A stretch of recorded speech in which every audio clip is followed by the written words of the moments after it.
Hello students, स्वागत है आप सभी लोगों का एक बार फिर साइंस क्लासेस क्यूस्ट फॉर एजुकेशन के YouTube channel science classes for you पर।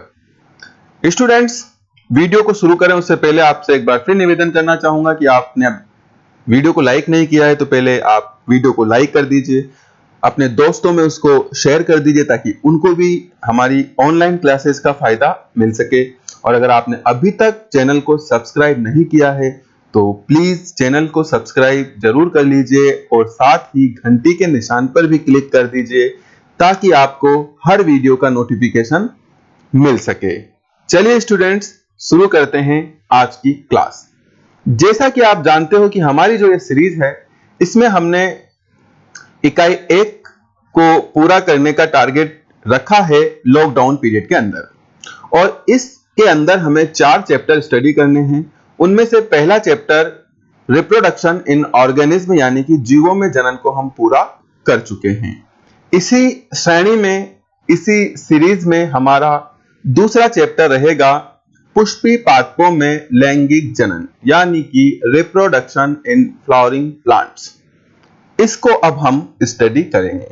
इस चैप्टर की हम शुरुआत करें स्टूडेंट्स, उसके पहले एक बार मेरा आपसे निवेदन रहेगा कि अगर आपने अभी तक पढ़ाई शुरू नहीं की है तो प्लीज यार पढ़ाई शुरू कर दीजिए, क्योंकि अगर आप अभी भी नहीं जाए, देखो हमने चैप्टर फर्स्ट शुरू किया, आपको ऐसा लग रहा होगा कि काफी लंबी जर्नी रही, लगभग 1 या 2 वीक की हमारी जर्नी रही है ना। लेकिन जो बच्चे पढ़ रहे हैं उनको पता भी नहीं लगा कि कब चैप्टर फर्स्ट शुरू हुआ और कब खत्म हो गया, और हम चैप्टर सेकंड पर आ गए। कुल आपको 16th चैप्टर इस बार पढ़ने रहेंगे। मात्र 16 अध्याय आपके हैं और स्टूडेंट्स 16 में से हम एक पूरा कर चुके हैं, अब मात्र 15 बचते हैं और ये पूरा होने के बाद मात्र 14 बचेंगे। समझ रहे हो आप? स्थिति की गंभीरता को समझें। अभी आपके स्कूल खुलने की संभावना नहीं है, हो सकता है 1 जुलाई तक सीमित संख्या के साथ आदेश आ जाए, आ भी जाए, नहीं भी आए, कोई भरोसा नहीं है। तो क्या जब तक ऑफलाइन क्लासें शुरू नहीं होगी तब तक आप ऐसे ही घर बैठे रहोगे क्या? नहीं बैठे रहना है। जो मिल रहा है, जहां से मिल रहा है, जैसा मिल रहा है, उसी को इकट्ठा करके, उसी को एकत्रित करके आपको आगे बढ़ना है। ठीक है स्टूडेंट्स, देखा नाम पढ़कर क्या है, प्रतिकूल परिस्थिति में तो पादप और जंतु भी, अपने जो दूसरे जंतु हैं निम्न श्रेणी के, वो भी प्रतिकूल परिस्थितियों में जीवित रहने के लिए कोई ना कोई अनुकूलन अपने अंदर कर लेते हैं, कोई ना कोई नई विशेषता को डेवलप कर लेते हैं। हम तो मनुष्य हैं, अभी प्रतिकूल परिस्थितियां चल रही है। अगर इन प्रतिकूल परिस्थितियों में हम जो हमारे पास ये सोर्सेज उपलब्ध हो पाए हैं इनका फायदा उठाकर के आगे नहीं बढ़ेंगे, बस बैठे रहेंगे, इंतजार करते रहेंगे ऑफलाइन क्लासेस का, तो आप पीछे ही रहेंगे, कभी भी आगे नहीं बढ़ पाएंगे। इन लोगों से तो, इन बच्चों से तो कभी नहीं आगे बढ़ पाएंगे जो अभी ऑनलाइन क्लासेस से अपना कॉन्सेप्ट क्लियर कर रहे हैं। ठीक है स्टूडेंट्स, तो निवेदन रहेगा, आप इसे आदेश मत समझो, आप इसे निवेदन समझो, क्योंकि आप, हो सकता है कि आप इस स्थिति की गंभीरता को नहीं समझ पा रहे हो। किशोरावस्था में आप हो, किशोरावस्था को उथल पुथल की अवस्था कहा जाता है। हो सकता है आप उथल पुथल हो रहे हो, लेकिन आप उथल पुथल मत होइए। हमारे अनुभव को थोड़ा सा, हमारे अनुभव से काम कर लीजिए यार। आप पढ़ाई शुरू कर दीजिए, स्टडी शुरू कर दीजिए। पहला अध्याय नहीं किया है तो आप दूसरा अध्याय भी शुरू करिए और एक शाम को एक एक क्लास उधर की भी देखते जाइए, तो वो भी क्लियर हो जाएगा और साथ का साथ ये भी चलता रहेगा। ठीक है ना? ओके, चलो ठीक है। तो माफी चाहूंगा कि आपके प्रारंभ के 4 मिनट मैंने व्यर्थ कर दिए, लेकिन ये बातें बताना भी आपको जरूरी है। पुष्पी पादपों में लैंगिक जनन। पुष्पी पादप क्या होते हैं सर? सीधी सीधी बात है ना भाई, पुष्पी पादपों में आज कॉन्सेप्ट पर बात करेंगे। आज केवल इस चैप्टर का हम कॉन्सेप्ट समझेंगे। आपको पता है कि हम पहले डायरेक्ट जो सिलेबस है उसको नहीं पकड़ते, पहले हम धीरे धीरे इसका कंसेप्ट समझेंगे और फिर इस चैप्टर के डिटेल में जाएंगे। तो पुष्पी पादपों में लैंगिक जनन, तो भाई लैंगिक जनन तो आप पिछले अध्याय में इसका कंसेप्ट तो पूरा समझ के आ गए। पुष्पी पादप क्या होते हैं थोड़ा इसको समझ लेते हैं। तो देखिए स्टूडेंट्स, थोड़ा सा मैं आपका एक्स्ट्रा समय लूंगा कि जो पादप है ना, पादप, आप लास्ट ईयर क्लास 11th में पढ़ करके आए होंगे कि पादपों को 5 ग्रुप्स में बांटा गया है उनके विकास के आधार पर। सबसे पहला ग्रुप थैलोफाइटा था प्रारंभ में, बाद में इसमें से कवक को अलग कर दिया गया और इसमें केवल शैवाल रह गए। तो आप थैलोफाइटा के नाम से भी जान सकते हैं और इस ग्रुप को आप अब वर्तमान में हम केवल शैवाल ग्रुप के नाम से ही जानते हैं। तो पहला पादप ग्रुप कौन सा हो गया? शैवाल, जिसमें ना जड़ होती है, ना तना होता है, ना पत्ती होती है, कुछ नहीं होता, बस इस प्रकार का चट्टान पर या जो पानी वाला क्षेत्र है वहां पर पत्थरों पर इस प्रकार से हरे हरे कलर के आप देखते हो ना काई जमी रहती है, वही शैवाल है, ठीक है ना। तो इस प्रकार से इसमें जड़ तना पत्ती का अभाव होता है, तो पुष्प होने की तो संभावना ही नहीं है। फिर धीरे धीरे क्या हुआ स्टूडेंट्स, इनमें विकास हुआ। यहां तो जड़ तना पत्ती कुछ भी नहीं था, लेकिन जो नेक्स्ट आया दूसरा पादप ग्रुप, यहां लिख देते हैं दूसरा पादप ग्रुप कौन सा रहा? तो स्टूडेंट दूसरा पादप ग्रुप रहा ब्रायोफाइटा। कौन सा रहा? मैं शॉर्ट में लिख देता हूं, फाइटा मतलब तो प्लांट से ले सकते हो आप, तो दूसरा पादप ग्रुप कौन सा रहा? ब्रायोफाइटा। अब ब्रायोफाइटा को शैवालों से या थैलोफाइटा से अलग क्यों करा? क्योंकि थैलोफाइटा में तो इस प्रकार से केवल थैलस था, जड़ तना पत्ती का अभाव था। तो क्या सर ब्रायोफाइटा में जड़ तना पत्ती आ गए थे क्या? नहीं, ब्रायोफाइटा में भी जड़ तना पत्ती तो नहीं थे, लेकिन इसमें कुछ इस प्रकार से मान लीजिए वैसे तंतु विकसित हो गए इस प्रकार से। तो इनकी तुलना किससे कर दी गई? जड़ और तना से कर। जैसे मूल जैसी संरचना, मूल तो नहीं है ये, लेकिन मूल जैसी संरचना इसमें बन गई, जिसको मूलाभास कहा गया। मूलाभास, अगर आप संधि करोगे ना तो इसका निकलेगा मूल का आभास, मूलाभास, है ना। यानी मूल तो नहीं है, लेकिन मूल का आभास कराने वाली ये संरचना डेवलप हो गई, जिसको मूलाभास कहा गया। इसी प्रकार से स्तंभ का आभास कराने वाली ये संरचनाएं, वायवीय भागों की तरह ये संरचनाएं निकल गई। तो कुल मिलाकर के इसकी तुलना में ये ज्यादा डेवलप ग्रुप बना और इसको अलग कर दिया गया, इसको ब्रायोफाइटा में रखा गया। स्टूडेंट्स, ब्रायोफाइटा के लिए मैं आपको एक और बात बताना चाहूंगा कि ये ऐसे जीव हैं, ऐसे पादप हैं जो जनरली दलदली क्षेत्रों में उगते हैं, स्थल पर, लेकिन जनन के लिए इनमें जल की आवश्यकता होती है। जनन के लिए इनमें जल की आवश्यकता होती है। यानी अगर हम जंतुओं में तुलना करना चाहें तो इनकी तुलना किससे कर सकते हैं? मेंढक जैसे जीवों से कर सकते हैं, जो कि उभयचर में आते हैं। तो ब्रायोफाइटा के लिए आप ये ध्यान रख लेना बात कि चूंकि ये भी स्थल पर पाए जाते हैं, लेकिन जनन के लिए जल की आवश्यकता होती है, इसलिए ब्रायोफाइटा को पादप जगत का उभयचर कहा जाता है। याद है ना, वैसे याद रखो आप, ये सिलेबस की बातें नहीं है, लेकिन पुष्पी पादपों को हमें समझना है, इसलिए मैं थोड़ा सा पूरा पादप के बारे में ही आपको बता देता हूं। तो ये दूसरा ग्रुप हो गया ब्रायोफाइटा। आगे बढ़ते हैं, अब क्या हुआ सॉरी, अब तीसरे ग्रुप की बात करते हैं। तीसरा, तो तीसरा जो ग्रुप था ये कौन सा आ गया? ये आ गया स्टूडेंट टेरिडोफाइटा। कौन सा आ गया ये? टेरिडोफाइटा। टेरिडोफाइटा में क्या अलग रहा सर कि इनको ब्रायोफाइटा से अलग रखना पड़ा? बच्चों, ये पहला ऐसा पादप ग्रुप था जिसमें जड़, तना और पत्तियों का विकास हो गया था। जड़, तना और पत्तियों का विकास हो गया था। ऐसे पादपों को किस में रखा गया? टेरिडोफाइटा में रखा गया। लेकिन स्टूडेंट्स अब ध्यान दीजिए, इसको पूरे को हम गोले में रखते हैं, तीनों को एक अगर तीनों में एक समानता देखी जाए स्टूडेंट्स, तो तीनों में देखिए इसमें तो कुछ नहीं था, जड़ तना पत्ती। इसमें जड़ तना पत्ती तो नहीं थे, लेकिन उनके जैसी संरचनाएं बन गई थी और इसमें जड़ तना पत्ती बन गया। लेकिन इनमें किसी में भी पुष्प का विकास नहीं हुआ, किसी में भी फ्लावर नहीं थे, इसलिए इन सबको कहा जाता है अपुष्पी पादप। क्या कहा जाता है? अपुष्पी पादप, क्योंकि इनमें पुष्प नहीं थे। अपुष्पी पादप, ठीक है, बीज भी नहीं बनते थे इनमें। अब इसके बाद जो ये चौथा नंबर आप देख रहे हैं, इसमें आया स्टूडेंट्स जिम्नोस्पर्म, जिसको आप अनावृत बीजी कहते हैं, जिम्नोस्पर्म। अब जिम्नोस्पर्म में क्या हुआ स्टूडेंट्स? पुष्प तो यहां भी नहीं बने, पुष्प तो यहां भी नहीं थे, ठीक है ना।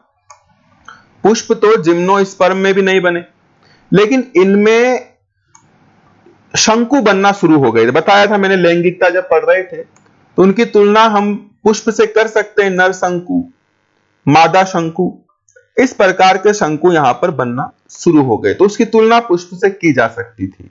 और इन जिम्नोस्पर्म के अंदर बीज बने जिन पे आवरण नहीं था, और इसके बाद फिर इनमें विकास हुआ, तो जो वो नर शंकु या मादा शंकु जो थे, उनसे एक नई संरचना बनी जिसको जाना जाने लगा पुष्प के नाम से। तो इस प्रकार फाइनली सबसे विकसित पादपों का जन्म हुआ जिनमें पुष्प पाए जाते थे, और पुष्प के अंदर जो अंडाशय था, उस अंडाशय के अंदर बीज भी बना। इसलिए दोनों पादप ग्रुप जो बाद के हैं, दोनों पादप ग्रुप जिम्नोस्पर्म और एंजियोस्पर्म, दोनों में बीज पाए जाते हैं, बीज पाए जाते हैं, इसलिए इनको बीजीय पादप कहते हैं। क्या कहते हैं? बीजीय पादप। लेकिन इन दोनों में से भी पुष्प किसमें पाए जाते हैं? तो स्टूडेंट, पुष्प केवल एंजियोस्पर्म में पाए जाते हैं जिनमें बीज होता है और बीज के ऊपर आवरण भी होता है, इनमें पुष्प पाए जाते हैं। तो यह सबसे विकसित पादप ग्रुप जो है, इसी पादप ग्रुप को पुष्पी पादप कहा जाता है। और चूंकि इनके बीजों के ऊपर आवरण पाया जाता है, इसलिए इन्हें आवृत बीजी पादप भी कहा जाता है। बहुत सारी बार आपने ये बातें सुनी होगी, समझी होगी। आवृत बीजी पादप इनको कहा जाता है। तो पहले तो हमने प्रारंभ के 10 मिनट में हम किसके बारे में पढ़ने जा रहे हैं, हमने उसको समझा। तो स्टूडेंट्स, हम इनके बारे में पढ़ने जा रहे हैं। सबसे विकसित पादप ग्रुप जिसमें पुष्प पाया जाता है और जिसमें बीज पाए जाते हैं, बीज के ऊपर आवरण भी पाए जाते हैं। स्टूडेंट्स, हमारे आसपास जितने भी पादप हैं, जिन पर आप पुष्प देखते हो, जिन पर आप फ्लावर देखते हो, वो सब पुष्पी पादप हैं, वो सब आवृत बीजी पादप हैं, वो सब एंजियोस्पर्म पादप हैं। और इन्हीं में लैंगिक जनन को अब हमें डिस्कस करना है। और ये science classes used for education है, और ऐसी बातें समझाने की रिस्क ये ही ले सकती है ना, क्योंकि ये आपके सिलेबस में नहीं है, ये पूर्व ज्ञान है आपका 11th का। लेकिन इस चैप्टर को शुरू करने से पहले, प्रारंभ करने से पहले इन बातों का नॉलेज होना जरूरी था, इसलिए सबसे पहले हमने इन बातों को समझा। चलिए अब इसको मिटा देते हैं और बढ़ते हैं आगे। पुष्पी पादप क्या होते हैं, समझ लिया। पुष्पी पादप या आवृत बीजी पादप क्या होते हैं, समझ लिया। क्या होते हैं, ये लीजिए परिभाषा। बीज उत्पन्न करने वाले ऐसे पादप, देखो बीज तो जिम्नोस्पर्म भी उत्पन्न करता है और एंजियोस्पर्म भी उत्पन्न करता है, पढ़ा अभी, समझा अभी। बीज उत्पन्न करने वाले ऐसे पादप जिनमें पुष्पन व बीजों पर आवरण पाया जाता है, जिनमें पुष्पन भी होता है, फ्लावर आते हैं, और उनका जो बीज है उन पर आवरण पाया जाता है, पुष्पी पादप या आवृत बीजी पादप कहलाते हैं। यह है परिभाषा पुष्पी पादपों की। इसमें लैंगिक जनन पढ़ेंगे, लेकिन उससे पहले एक बात और पढ़ेंगे कि आवृत बीजी पादपों में लैंगिक जनन होता कैसे है, लैंगिक जनन होता कैसे है। तो स्टूडेंट्स, लैंगिक जनन के लिए यहां सबसे महत्वपूर्ण भूमिका होती है जननांगों की। आप समझते हैं इस बात को अच्छे से कि जननांग के बिना लैंगिक जनन नहीं हो सकता है। जैसे आप पुरुष पढ़ रहे हो तो पुरुष में नर और मादा के अंदर नर जननांग, मादा के अंदर मादा जननांग होता है, हम जानते हैं इस बात को। यानी अगर आप पुष्पी पादपों में लैंगिक जनन पढ़ना चाहते हो, पढ़ रहे हो, तो एक बात तो आपका क्लियर है कि जननांगों के बिना नहीं हो सकता। बाकी नर युग्मक, मादा युग्मक, संलयन युग्मनज, भ्रूण संतति, वो पूरा का पूरा कंसेप्ट यहां पर भी लागू होगा। लेकिन पादप के अंदर जननांग कहां है, पादप के अंदर जननांग कहां है, मेन बात वो है। जड़ है क्या, तना है क्या, पत्ती है क्या, नहीं, इनमें से कोई भी रचना जनन अंग नहीं है, ये सब कायिक संरचनाएं हैं। स्टूडेंट्स, जनन अंग होता है पुष्प।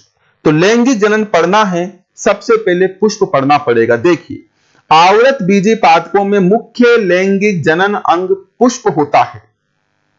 पुष्प का निर्माण पुष्पीय विभज्योतक या फ्लोरल प्राइमोर्डियम के द्वारा होता है। यह एक ऊतक है स्टूडेंट्स, हिंदी में पुष्पीय विभज्योतक के नाम से आएगा और इंग्लिश में फ्लोरल प्राइमोर्डियम के नाम से आएगा।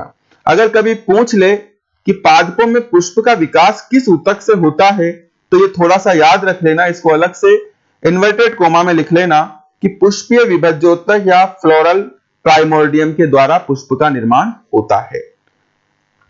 यह पुष्प कब बनने लगता है आवृत बीजी पादपों में? तो कायिक अवस्था जैसे ही पूर्ण होती है, जैसे हम जंतुओं के लिए पढ़ते हैं किशोरावस्था के बाद जनन अवस्था आती है, वैसे ही हम कॉमन कंसेप्ट जो चैप्टर फर्स्ट रहा उसमें पढ़कर आए कि पादपों में किशोरावस्था की तुलना किससे की जा सकती है? कायिक अवस्था से। और जैसे ही ये कायिक अवस्था पूरी होगी वैसे ही क्या आ जाएगी? जनन प्रावस्था।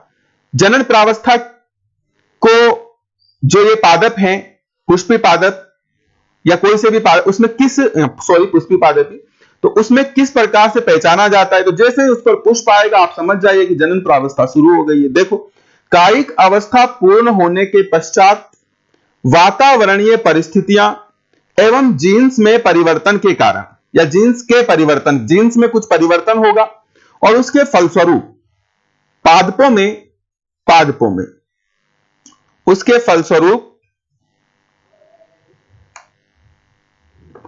पादपों में पुष्पन या जनन प्रावस्था का प्रारंभ होता है। तो इस प्रकार से जनन प्रावस्था शुरू होगी। ध्यान दीजिएगा, जिन जीन्स के कारण यह पुष्पन हो रहा है, जिन जीन्स के कारण, इनके बारे में भी परीक्षा में पूछ लिया जाता है। ये छोटे छोटे छुपे हुए टॉपिक्स हैं जिनको बड़ा ध्यान से पढ़ना पड़ता है। इन जीन्स के बारे में पूछ, अब मैं थ्योरी लिखाऊंगा ना तो आप लिखते चले जाओगे, लेकिन अगर इसके ऊपर ध्यान नहीं गया भाई, होम्यो सेलेक्टर जीन, तो परीक्षा में 1 नंबर का ये आएगा आपके सबसे पहले। First impression, last impression. आपने बड़े बड़े क्वेश्चन याद कर लिए 4-4 नंबर के, लेकिन आपके प्रारंभ में जो 12 क्वेश्चन 1-1 नंबर के पूछे जा रहे हैं उनके जवाब आप ठीक से नहीं दे पा रहे हैं, तो जो एग्जामिनर है, जो आपकी कॉपी चेक कर रहा है ना, जो आपकी कॉपी चेक कर रहा है, जो आप है ना, उस पर इंप्रेशन आपका खराब हो गया क्योंकि आपने शुरुआती क्वेश्चंस के जवाब ठीक से नहीं दिए। ध्यान दीजिएगा, इसलिए इन छोटे छोटे फैक्ट्स पर विशेष ध्यान देना है स्टूडेंट्स, और इनको बिल्कुल आराम से याद करना है। हम ऐसे फैक्ट्स को इन्वर्टेड कोमा में या फिर अलग से अंडरलाइन करके लिखा देते हैं। यहां पर चूंकि पीपीटी स्लाइड है तो इसको अलग कलर में दिखाया गया है, आप इन्वर्टेड कोमा में लिखें कि ऐसे जीन्स जिनमें परिवर्तन के कारण पादपों में पुष्पन होता है उन्हें क्या कहते हैं? होम्यो सेलेक्टर जीन कहते हैं। होम्यो सेलेक्टर जीन कहते हैं। ध्यान रखिएगा, आवृत बीजी पादपों में लैंगिक जनन इस पुष्प के कारण ही होगा। कैसे? उसको हम आगे और विस्तार से पढ़ेंगे। यानी आपको पुष्प समझना है पहले, फिर जनन स्टार्ट होगा। इसका आप लीजिए स्क्रीनशॉट और फिर बनाइएगा नोट्स। आगे बढ़ते हैं। तो एक बात क्लियर हो गई कि आवृत बीजी पादपों में जनन समझना है तो सबसे पहले पुष्प को समझना होगा। बिल्कुल सर, तो समझते हैं पुष्प को। ये लीजिए, सबसे पहले पुष्प की ही परिभाषा देख लीजिए। सर पुष्प क्या? पुष्प सबने देखा है, फ्लावर सबने देखा है, लेकिन आपसे कोई इसकी डेफिनेशन पूछ ले तो आप क्या डेफिनेशन दोगे? कि जो पेड़ पे लगा रहता है, जिसको तोड़ के लाते हैं, पूजा में काम लेते हैं, और क्या हो सकता है? सुगंधित होता है, सजावट के काम में आता है ना। अलग अलग समय पे, अलग अलग दिनों पे अलग अलग इसके उपयोग होते हैं। आप भी जानते हैं, हम भी जानते हैं। तो वो पुष्प है क्या? नहीं, पुष्प का इनमें से कोई काम नहीं है ना। पुष्प का इनमें से कोई काम नहीं है। पुष्प का काम क्या है? पुष्प का काम है पादपों में जनन की क्रिया संपन्न करवाना। पुष्प का मुख्य कार्य यही है, क्योंकि पुष्प पादपों का जनन अंग है। इस प्रकार से आप इसको परिभाषित कर सकते हो। पुष्प पादपों का क्या है? जनन अंग है, यही इसकी परिभाषा। और किससे बना है? तो वायवीय भाग ही रूपांतरित होकर पुष्प बनाता है। जड़, तना, जड़ नहीं, तना और पत्तियां जो है उसको वायवीय भाग कहते हैं, उसको प्ररोह कहते हैं। यह प्ररोह ही रूपांतरित होकर क्या बनाता है स्टूडेंट्स? यह प्ररोह ही रूपांतरित होकर के पुष्प बनाता है। तो इस प्रकार से यह बन जाती है पुष्प की परिभाषा। क्या? पुष्प एक रूपांतरित प्ररोह है, यानी कि वायवीय भाग है, तना तो नहीं, वायवीय भाग है।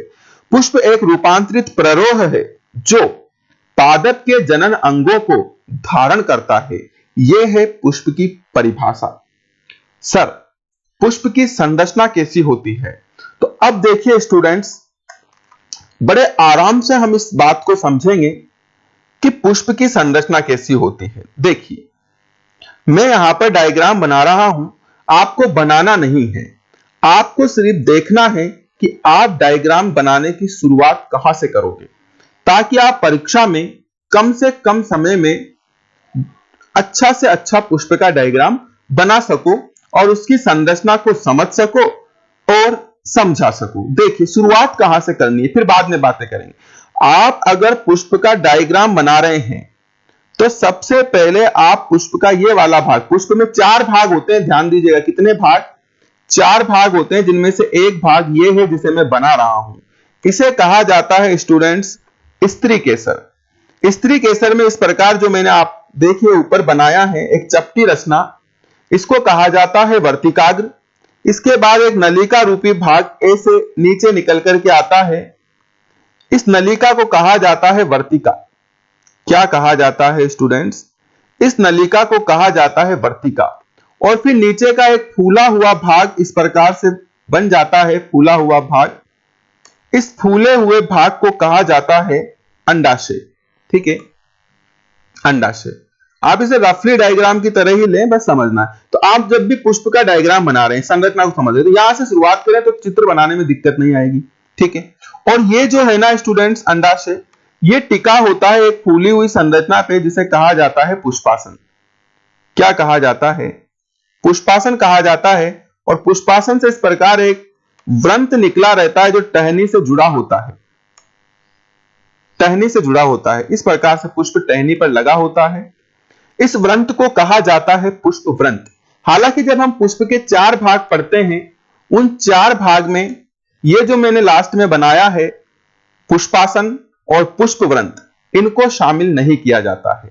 ये जो बनाया है स्त्री केसर, स्त्री केसर, इसको ये सिंगल होता है तो स्त्री केसर कहते हैं। अगर ये समूह में होता है तो इसको जायांग कहते हैं। मतलब अगर इसकी संख्या 2 या 4 हो सकती है तो समूह में तो आप इसको जायांग कह रहे हैं, लेकिन ये सिंगल बनाया है तो इसको स्त्री केसर कहा जाता है।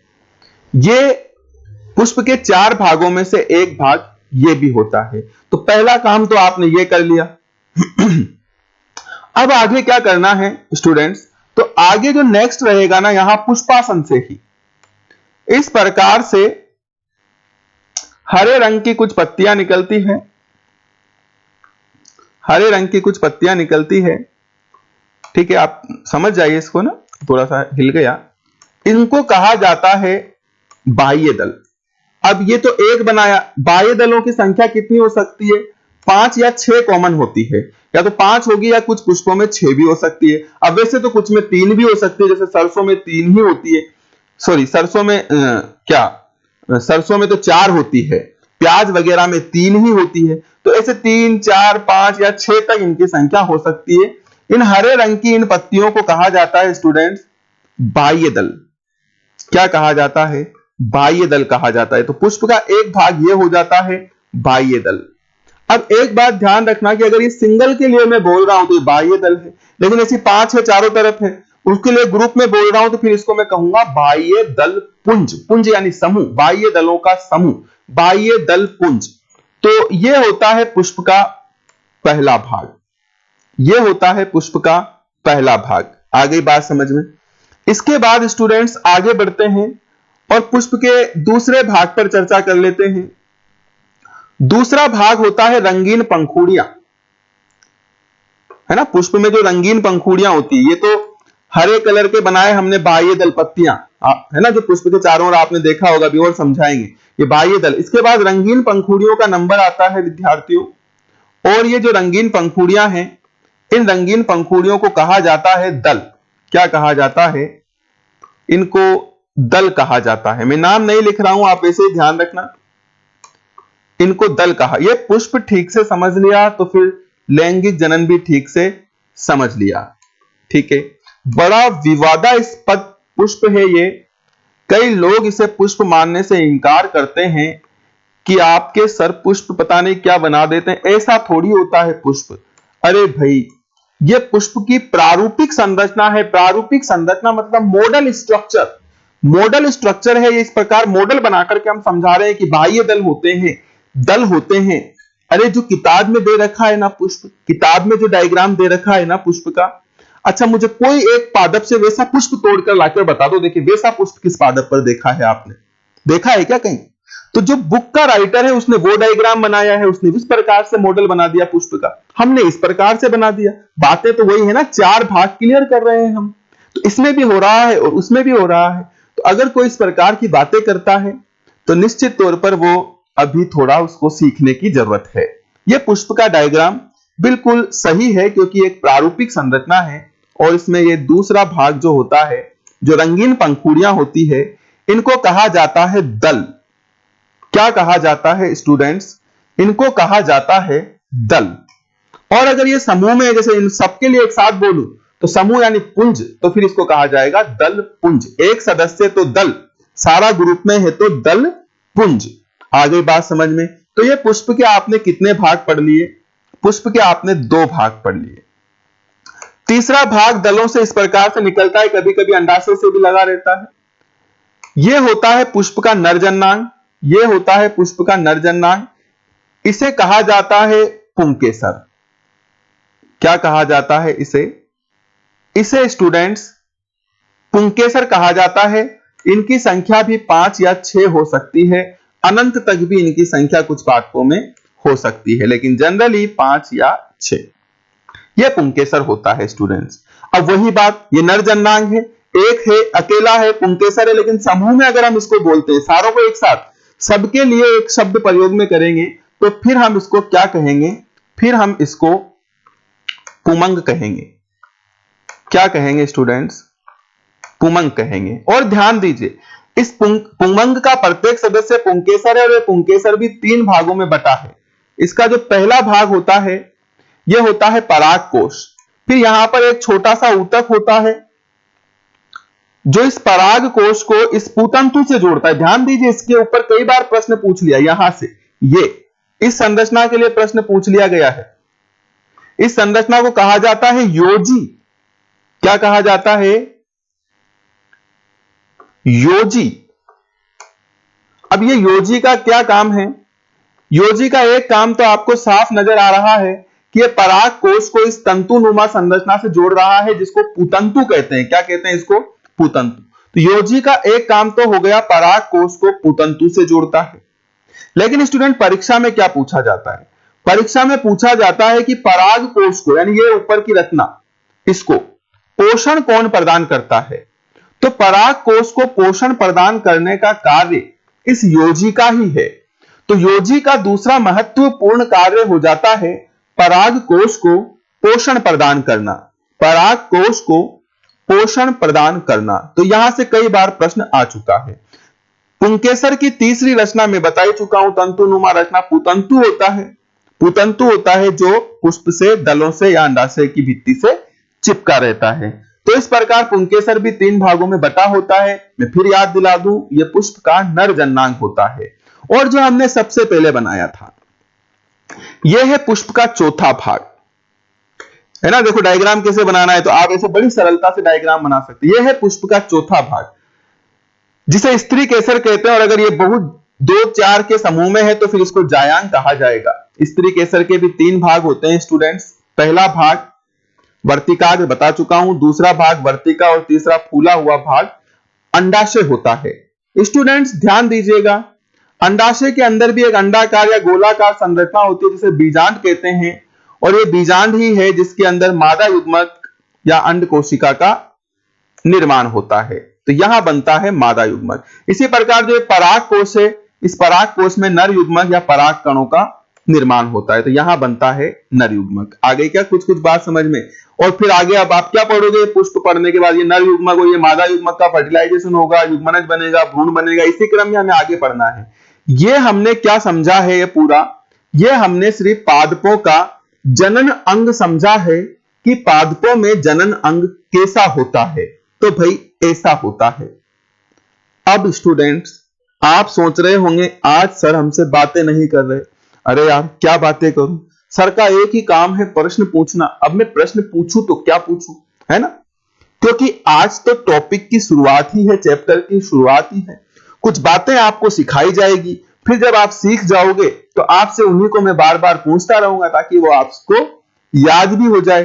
तो अब तो मैं आपसे एक बात पूछ लेता हूं ताकि आपको मेरी उपस्थिति का आभास होता रहे कि सर भी आपके साथ ही हैं। बताइए, यहां तक जो पढ़ा है वो समझ में आया है क्या?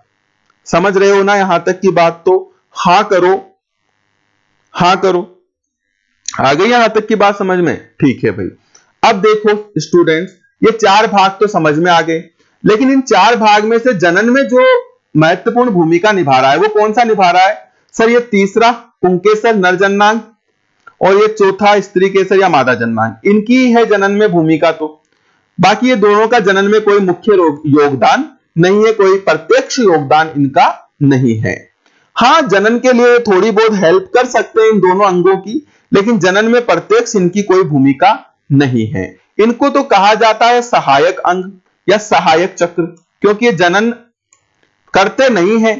हां, जनन करने वाले जो अंग हैं उनकी हेल्प जरूर कर देते हैं, तो ये तो है सहायक। जबकि ये जो दो हैं, तीसरा चौथा यानी पुंकेसर और स्त्री केसर यानी पुमंग और जायांग, ये जनन के लिए आवश्यक है, इसीलिए इनको कहा जाता है आवश्यक चक्र। क्या कहा जाता है? इनको कहा जाता है आवश्यक चक्र, या इनको सीधा सीधा जनन कर रहे हैं ना, इसलिए सीधा सीधा इसको आप क्या कह सकते हैं? जनन चक्र भी कह सकते हैं स्टूडेंट्स। 30 मिनट कंप्लीट और पुष्प भी कंप्लीट।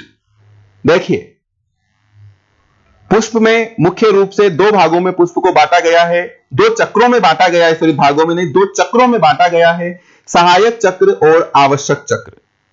सहायक चक्र के दो भाग हैं, पहला बाह्य दल समूह में बाह्य दल पुंज, दूसरा दल समूह में दल पुंज। इसी प्रकार आवश्यक चक्र के भी दो भाग हैं, पहला पुमंग जिसका प्रत्येक सदस्य पुंकेसर कहलाता है, दूसरा जायांग जिसका प्रत्येक सदस्य स्त्री केसर कहलाता है। इस प्रकार से आपका पुष्प की प्रारूपिक संरचना कंप्लीट हो गई। आशा करता हूं यहां तक की बात आपको समझ में आ गई होगी, और मैं इसको अब यहां से हटा देता हूं। हम आते हैं नोट्स पर कि नोट्स कैसे लिखने हैं। देखिए स्टूडेंट्स, हमने क्या पढ़ा? पुष्प की प्रारूपिक संरचना, यही तो समझा कि पुष्प की प्रारूपिक संरचना को निम्न दो चक्रों और चार भागों, चक्र पूछे तो दो चक्र हैं, सहायक चक्र, आवश्यक चक्र या जनन चक्र, है ना, और भाग पूछे तो कितने? चार भाग, बाह्य दलपुंज, पुमंग, जायांग। यह बात भी ध्यान रखना। सबको पुष्प आता है सर, आप कह रहे होंगे सर हमको सबको पुष्प आता है, लेकिन ये छोटी छोटी बातें। चक्र पूछे तो कितने हैं? दो। भाग पूछे तो कितने हैं? चार में विभेदित किया गया है। चक्र कौन कौन से? पहला चक्र है सहायक चक्र, पहला चक्र है सहायक चक्र। जैसा कि मैंने आपको बताया, सहायक चक्र के दो भाग हैं, पहला बाह्य दल पुंज जिसका प्रत्येक सदस्य बाह्य दल कहलाएगा, जिसको इंग्लिश में कैलिक्स कहते हैं, और दूसरा दल चक्र लिखा गया, दल पुंज कर ले इसे, दल पुंज जिसका प्रत्येक सदस्य दल कहलाता है, इंग्लिश में से कोरोला कहते हैं। जब इनको रिप्रेजेंट करते हैं, ये गलत लिखा गया, सी कैलिक्स लिखा गया, के लिखना भाई यहां पर आप, है ना, अरे यार हो जाता है रे कभी कभी, क्या करें भाई, है ना, इसको क्या लिखोगे आप? के कैलेक्स, ठीक है। तो जब हम बाह्य दल को रिप्रेजेंट करते हैं ना तो के से करते हैं, और दल को जब रिप्रेजेंट करते हैं तो सी से करते हैं, क्योंकि कोरोला होता है, ठीक है। आगे बढ़ते हैं, चलिए कैपिटल से करेंगे, ध्यान रखिएगा, है ना, कैपिटल से करेंगे। आगे बढ़ते हैं। दूसरा आपने पढ़ा आवश्यक चक्र या जनन चक्र, और इसमें भी आपने पढ़ा कि दो भाग हैं, आप इसको तीसरा नंबर दे सकते हैं भाग में, डायरेक्ट पुमंग एंड्रोसियम, और चौथा है जायांग गायनोसियम। पुमंग का प्रत्येक सदस्य अभी अभी बताया पुंकेसर कहलाता है, और जायांग का प्रत्येक सदस्य भी अभी अभी बताया स्त्री केसर कहलाता है। तो यह है प्रारूपिक संरचना। आ गई होगी समझ में? आगे बढ़ते हैं, आगे बढ़ते हैं। देखिए, इसको भी रहने दो, इस पर ध्यान मत दो, आप यहां ध्यान दो। सहायक चक्र अब डिटेल से लिखते हैं। सहायक चक्र, तो भाई सहायक चक्र क्यों कहा गया इसको? क्योंकि इनका जनन में कोई प्रत्यक्ष योगदान नहीं होता है। यह पुष्प की सुरक्षा, पोषण व लैंगिक जनन हेतु कीटों को अपनी ओर आकर्षित करने जैसे महत्वपूर्ण कार्य करते हैं। प्रत्यक्ष योगदान नहीं होता है। प्रत्यक्ष और अप्रत्यक्ष शब्द में कुछ बच्चे चक्कर में पड़ जाते हैं, ये कोई टाइप्स नहीं है स्टूडेंट। प्रत्यक्ष क्या है? जैसे आज आप क्लास में मुझसे पढ़ रहे होते तो मैं आपको प्रत्यक्ष रूप से पढ़ा रहा था, प्रत्यक्ष रूप से आप मेरे सामने थे, मैं आपको डायरेक्ट पढ़ा रहा होता। लेकिन अभी क्या हो रहा है, मैं तो भाई मेरे लैपटॉप को पढ़ा रहा हूं, मेरे सामने लैपटॉप है, आपके सामने मोबाइल है, मैंने लैपटॉप को ज्ञान दिया, लैपटॉप ने आपके मोबाइल को दिया, क्योंकि इंटरनेट का जो नेटवर्किंग है उससे आपके मोबाइल तक पहुंचा और आपके मोबाइल से आप तक पहुंचा।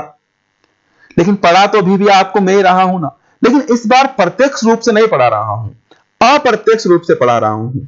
प्रत्यक्ष रूप से तो आपके सामने आपका मोबाइल है, लेकिन अप्रत्यक्ष रूप में उस मोबाइल में भी आपको कौन पढ़ा रहा है, मैं ही पढ़ा रहा हूं। इसी प्रकार जो सहायक चक्र इसलिए कहा गया क्योंकि जो बाह्य दल और दल हैं, इनका जनन में कोई सीधा सीधा योगदान नहीं होता है, सीधा सीधा जनन में भाग नहीं लेते हैं, लेकिन जनन के लिए कई आवश्यक क्रियाएं ये पुमंग और जायांग के लिए करते हैं। इसलिए अगर वो क्रियाएं रुक जाए तो पुमंग और जायांग होते हुए भी जनन कर पाएगा क्या, नहीं कर पाएगा, है ना। तो प्रत्यक्ष जनन तो पुमंग और जायांग करेगा, लैंगिक जनन, लेकिन कहीं ना कहीं इनको पीछे से हेल्प कौन करेगा, सहायक चक्र भी करेंगे। कैसे करेंगे, पूरा पाठ पूरा चैप्टर इसके लिए बचा हुआ है, वहां हम इसको समझेंगे।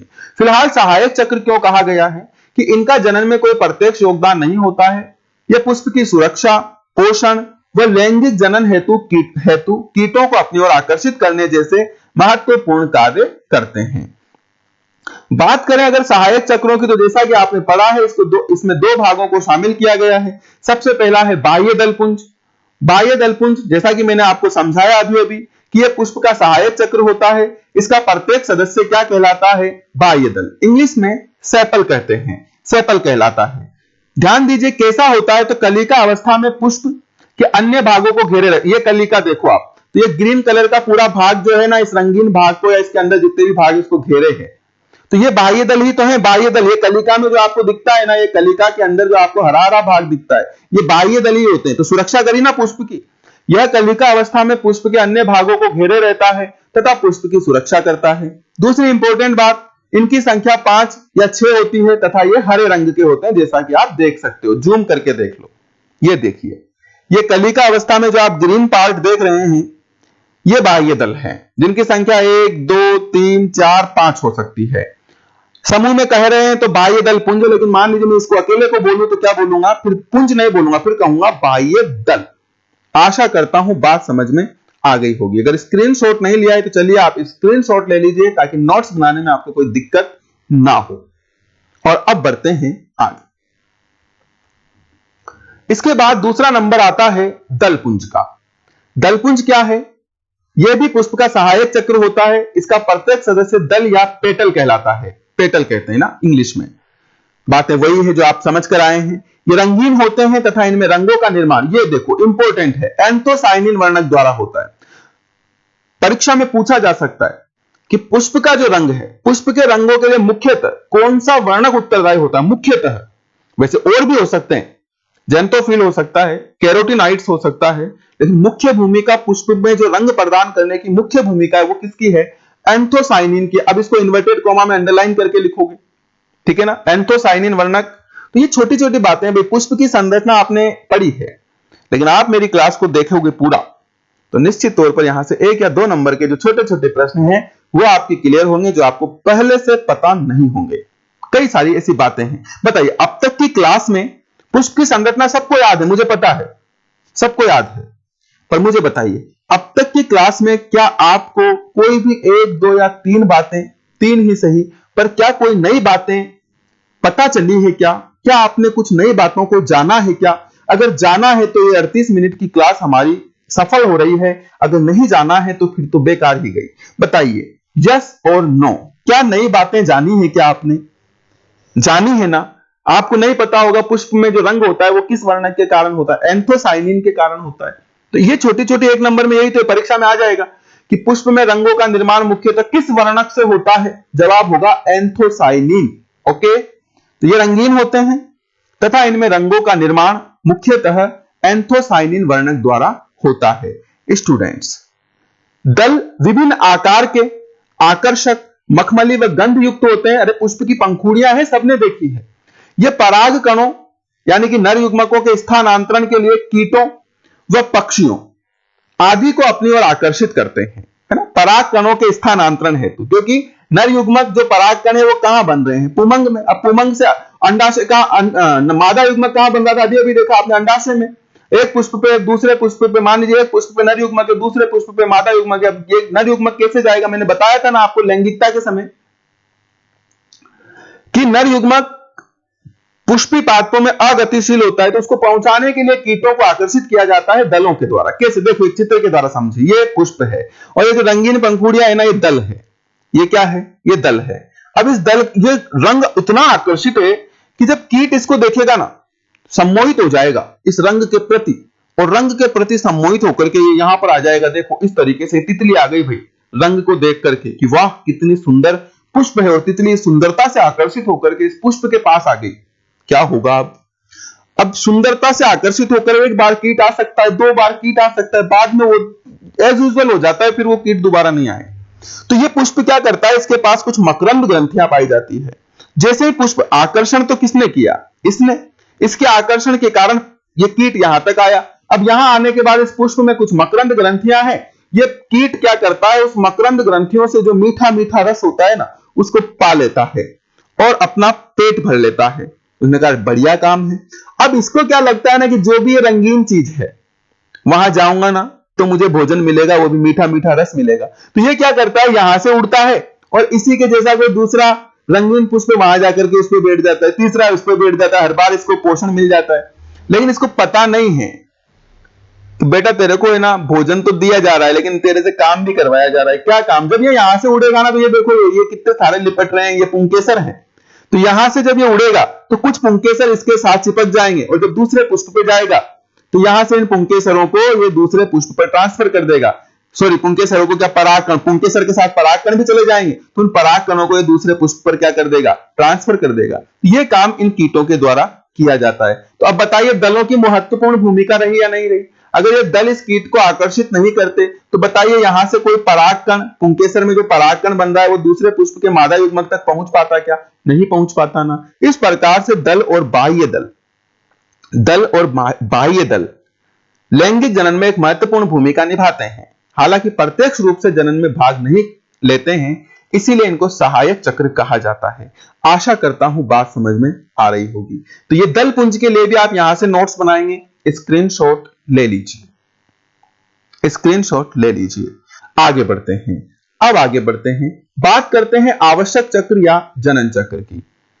देखिए क्लास लंबी हो, देखो यार है ना, अगर अपन डिटेल से समझते हैं ना तो क्लास लंबी होती है। घास काटनी होती है तो फिर ये 20 मिनट में भी पूरी हो जाती है, लेकिन क्योंकि अपन एग्जाम की तैयारी कर रहे हैं और कई बच्चे बहुत सीरियसली ले रहे हैं, बहुत सीरियसली ले रहे हैं। मेरे पास कम से कम 18 से 20 बच्चे ऐसे हैं, 18 से 20 बच्चे ऐसे हैं जो रेगुलर नोट्स बना करके भेज रहे हैं।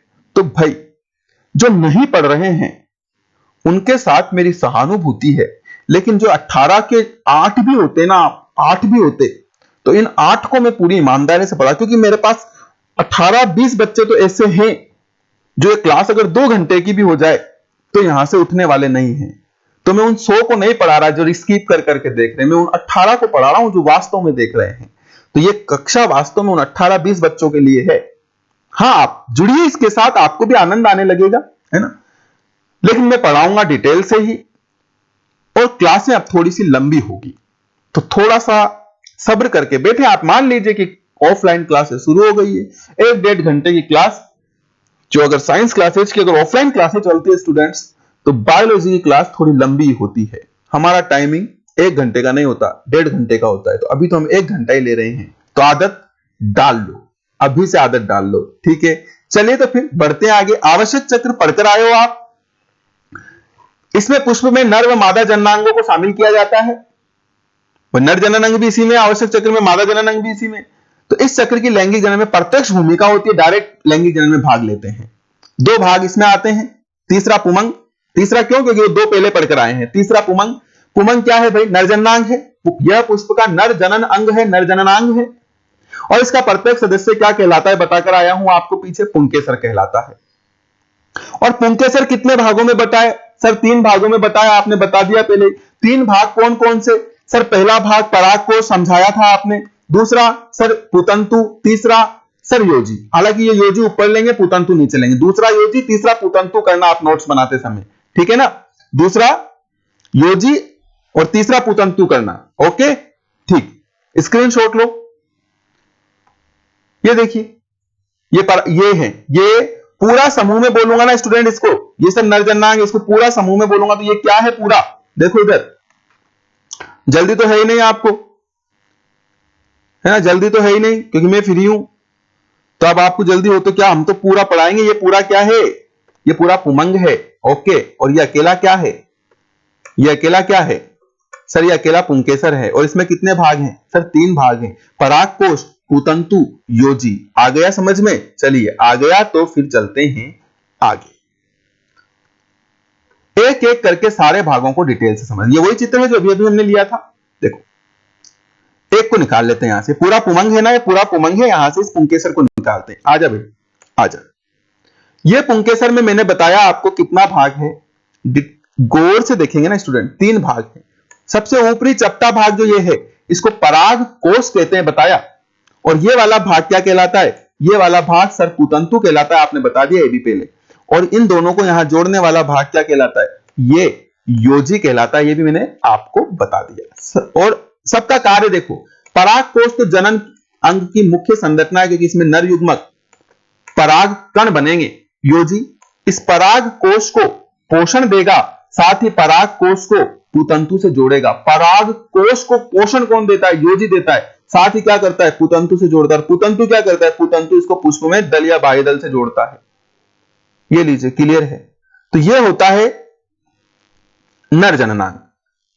चलिए नोट्स बनाते हैं। सबसे पहला भाग पराग कोश, पराग कोश में लिखा कि पराग कोश पुंकेसर के ऊपरी भाग पर स्थित एक चपटी संरचना होती है जिसमें पराग कणों अर्थात नर युग्मकों का निर्माण होता है। दूसरा भाग है पुतंतु, यह लंबी धागे नुमा व बंदे संरचना है, ठीक है, और तीसरा भाग है योजी। मैंने बताया था आप ऊपर नीचे लिख सकते हो, नहीं भी लिखोगे तो चल जाएगा यार, एक ही बात है ना, अगर आपने वहां कर लिया तो यहां भी कर लीजिए। योजी यह पराग कोश व पुतंतु के मध्य स्थित संरचना होती है जो दोनों को परस्पर जोड़ती है। और लास्ट इंपॉर्टेंट बात है, परीक्षा में प्रश्न पूछा जा चुका है, इसलिए अलग से डार्क करके बता रहा हूं कि योजी पराग कोश को पोषण प्रदान करती है, योजी पराग कोश को पोषण प्रदान करती है।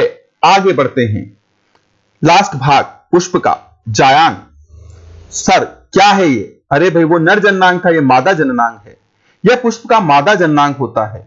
उसका प्रत्येक सदस्य पुंकेसर कहला रहा था, इसका प्रत्येक सदस्य स्त्री केसर कहलाता है, या इसे अंडप भी कहते हैं, अंडप भी कहते हैं। और यह भी 3 भागों में बटा होता है, कौन कौन से बताया था, वर्तिकाग्र, वर्तिका और नीचे का फूला हुआ भाग अंडाशय, वर्तिकाग्र, वर्तिका, अंडाशय। ये देखिए, ये जो आप बड़ी देख रहे हो ना लाल कलर में, ये पुष्प के अंदर ये संरचना, ये पूरी 1 2 3 4 5 स्त्री केसर हैं, तो इनको सम्मिलित रूप से मैं जायांग कह सकता हूं, जायांग। और ये उसका ऊपरी जो चपटा भाग है ये वर्तिकाग्र है, और ये जो नलिका निकल गई है स्टूडेंट ये वर्तिका है, और ये वर्तिका ऐसे लंबी जा रही है और लास्ट में जाकर ये दिख नहीं रहा है यहां पर, क्योंकि यहां से मैंने क्रॉप करके लिया है इसको, एक फूले हुए भाग में खुलेगी जिसे अंडाशय कहते हैं।